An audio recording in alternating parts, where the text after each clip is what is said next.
So this Taunton's Build Like a Pro building shed book is what I've been using for years now, giving me help and advice and just some practices and things. So I built this.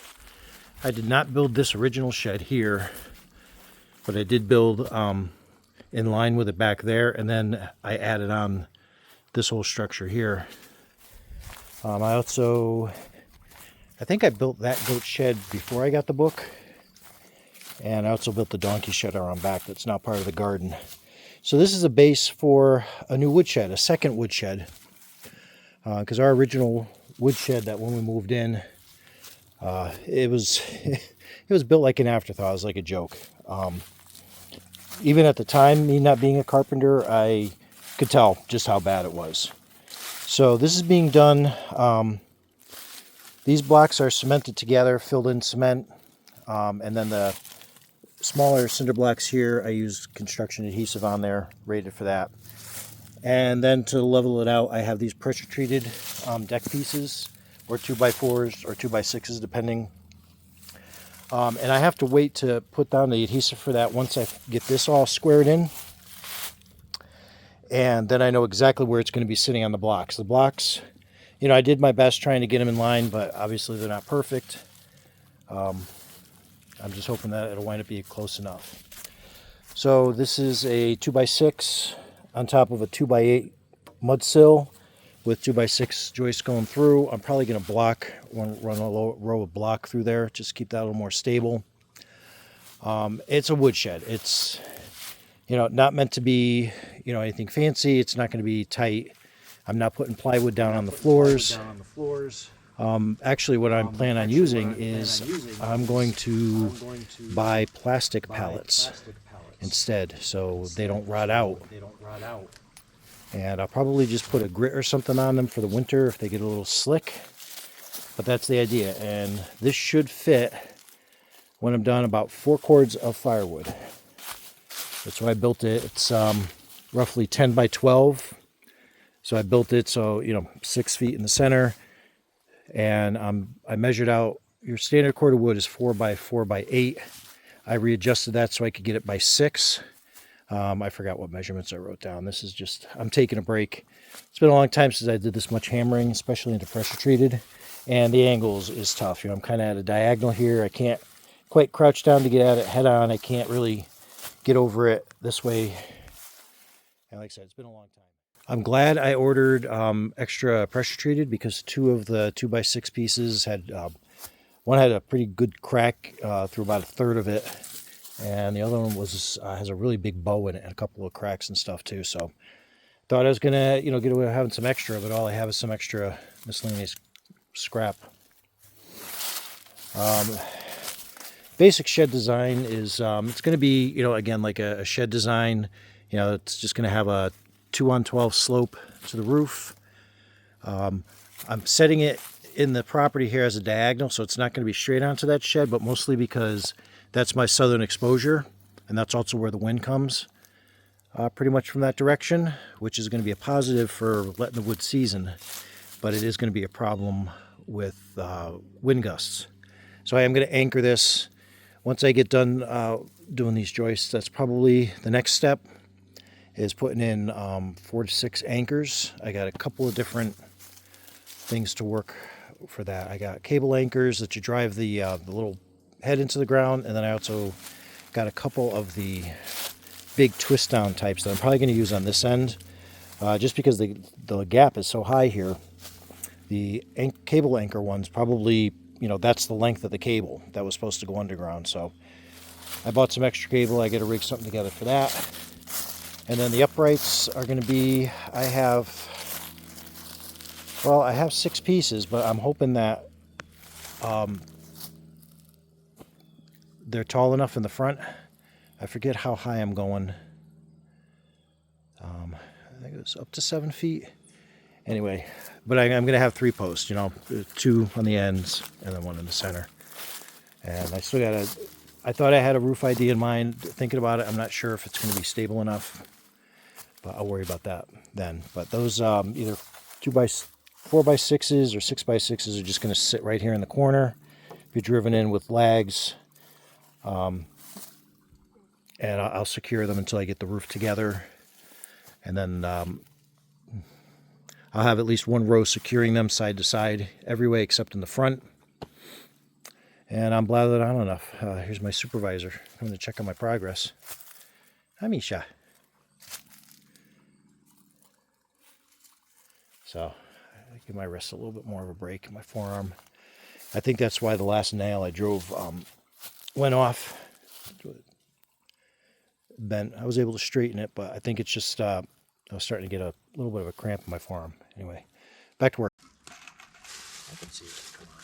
Did I do this one?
It was off by 16.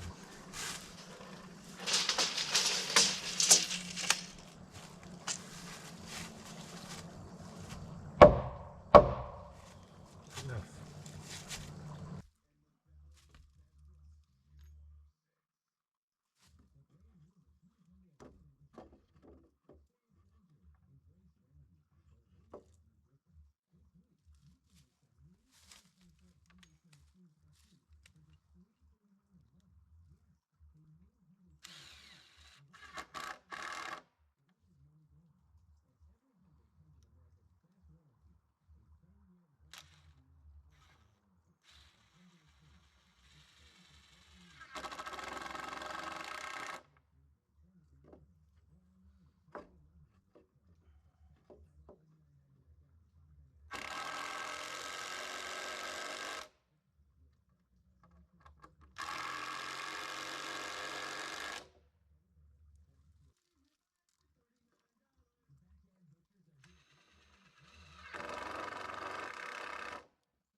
I guess I wasn't recording. All right, so here I am, Saturday, October 19th. Just finishing up around 5 o'clock. Got a cleaning up to do. So I got the blocking in, so it's a lot more secure now to walk on. This is going to be a floor after all. It's going to have pallets on there holding firewood, so I want that to be sturdy and stay in place. I got the whole thing diagonal to within a 1/16 of an inch, and I got all the shims in.